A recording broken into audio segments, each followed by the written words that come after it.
Wara lejl sħiħ ta' ħidma ma taqta' xejn ġiet lura normali s-sitwazzjoni li żviluppat tard bil-lejl fil-limiti ta' Burmarrat fejn nar qawwi ħakemm numru ta' fabbriki u imħażen.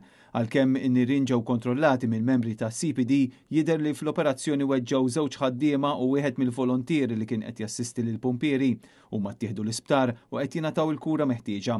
Aktar tard id-Dipartiment tal-Protezzjoni Ċivili spjega li l-ħaddiema ta' CPD weġġew minħabba li sfronda saqaf għal fuqhom. Fl-operazzjoni kienu involuti mal-50 pumpier u 15 il-vettura tat-tifi tan-nar.